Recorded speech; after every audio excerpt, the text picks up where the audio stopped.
자, 기본 이론 강의 두 번째 13페이지 보시면 권리 의무 나와 있는데 권리 뜻이 먼저 나와 있어요. 근데 권리는 이익이다라고 했잖아요. 근데 권이 힘이에요. 권력, 권세 그런 거니까. 근데 이 뜻을 외울 필요는 없다고. 그러니까 한마디로 돈 되는 거. 그런데 이제 거기에 구별 개념들이 있잖아요. 근데 그 구별 개념들을 우리가 공부하면서 다 알게 될 거예요. 그러니까 지금 안 봐도 다 아는 거죠. 하지만 이제 여러분들이 기본서를 보시면서 한번 그 개념을 한번 보는 것도 필요하겠죠. 그다음에 이제 시험에서는 권리의 종류가 나오는데 첫 번째 내용에 의한 분류가 우리 제가 인사잖아요. 제가 인사 이렇게 됩니다. 근데 제가 인사 다음 페이지까지 이렇게 되는데 그 어떤 이익을 얻느냐에 따라서 나눠진다는 거예요. 재산권은 재산적 이익을 누리는 거죠. 거기에 우리 물권, 채권, 지식재산권이 있다라고 했었죠. 물권, 채권, 지식재산권. 근데 거기 물권에 보면 이런 권리들이 있대요. 근데 이런 권리들이 있는데 그거를 외우지 않아도 앞으로 우리가 야 다음 중 물권에 뭐가 있니? 이렇게 시험 문제로 안 나온다는 거죠. 그러니까 좀 한번 쭉 읽어보시면서 가시고 다음에 이제 필요할 때 그 내용들이 나오면 그때 보시면 된다. 참고로 이 내용이 더 궁금하신 분들은 민법 민문 강의에 인문 교재에 제가 이 법률 용어를 설명해 놨잖아요. 그런 것들 한번 보시는 건 추천드립니다. 그 다음에 이제 그 외에 지식재산권까지 이렇게 나와 있는데 그거 뭐 외울 필요는 없다고요.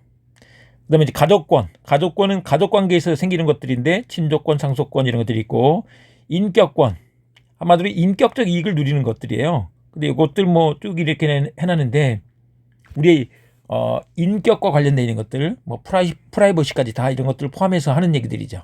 봐주시고 사원권은 이게 사단법인의 구성원의 지위에서 가지는 권리를 사원권이라고 한다. 이제 거기에 보면 자의권과 공익권으로 나눠지더라 이렇게 해놨죠.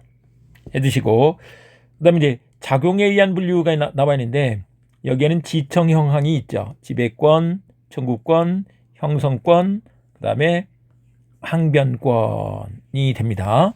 지청형항, 재가인사, 지청형항 구별 기준이 다르니까 이걸 섞어서 이해하시면 안 된다는 거 이거 말씀드리고 그다음에 이제 지배권 나와 있는데 지배권은 이게 타인의 행위가 필요 없어요. 자기가 직접 지배해서 이익을 얻는 권리인 거죠.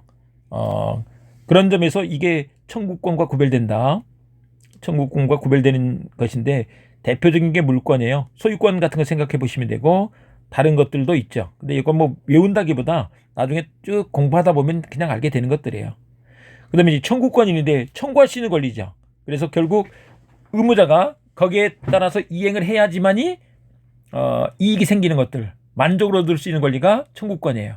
그런데 이제 그 중에 보면 이 채권적 청구권도 있고 물권적 청구권도 있어요. 근데 이거 조금 이렇게 설명드려 보면 청구권이라는 이름의 권리가 있는데 그게 물권에서 나오면 물권적 청구권이고 채권에서 나오면 채권적 청구권이에요. 그러니까 아빠 성씨가 채권 씨면 채권적 청구권, 아빠 성씨가 물권 씨면 물권적 청구권 이렇게 알아두면 되죠.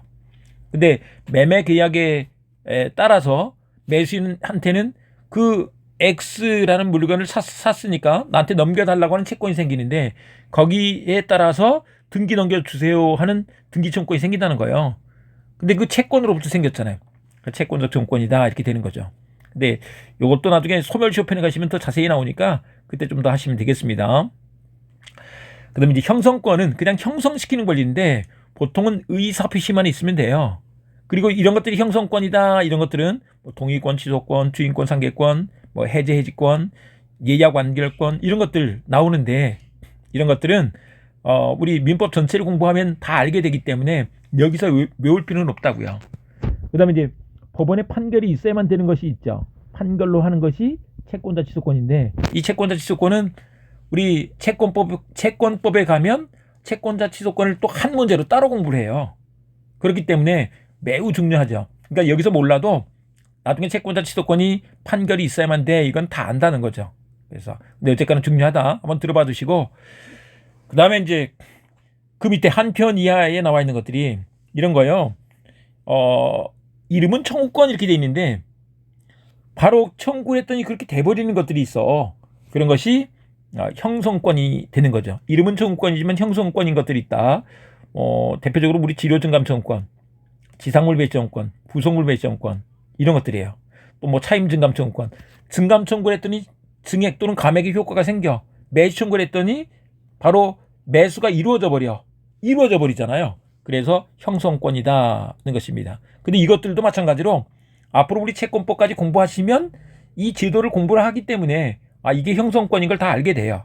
네, 그래서 그렇게 보시면 되고, 그다음에 이제 항변권은 항변할 수 있는 권리인 거죠. 못줘라고 하는 거예요. 못줘라고 하는데 거기에 두 가지, 연기적 항변권과 영구적 항변권이 있다. 연기적 항변권으로서 동시행위 항변권, 보증인의 최고금속의 항변권, 그다음에 영구적 항변권으로서 한정승인의 항변권, 이것들이 있다는 거죠. 근데 이제 동시행위 항변권하고 최고금속의 항변권은 우리가 채권법 가서 또 이 제도 자체를 따로 공부를 해요. 그러니까 알게 되죠. 그다음에 이제 기타 분류는 수업 시간에 대충 넘어가는데 이 대충 넘어가는 것들이 민법 공부를 하면 알게 될 것들이에요. 근데 이제 여러분들은 처음 만약에 이제 기본서를 처음 보시는 분들은 그게 무슨 말인지 궁금하니까 한번 읽어주면 좋겠죠. 그래서 절대권과 상대권, 일신전속권과 비전속권. 근데 일신전속권을 두 가지로 나눠서 귀속상 일신전속권, 행사상 일신전속권이 있다고 해요. 근데 귀속상 일신전속권은 그 일신에만 귀속이 되는 거죠. 그러니까 다른 사람한테 양도 또 상속이 될 수 있는 게 아닌 거지. 그다음에 행사상 일신전속권은 그 사람만 행사할 수 있는 거예요. 그래서 다른 사람이 대리 또 대비할 수 있는 게 아니에요. 그 사람만 행사할 수 있는 거지. 네. 근데 대부분의 권리들은 비전속권이에요. 그다음에 주된 권리, 종된 권리가 있죠. 주종 관계에 있는 거.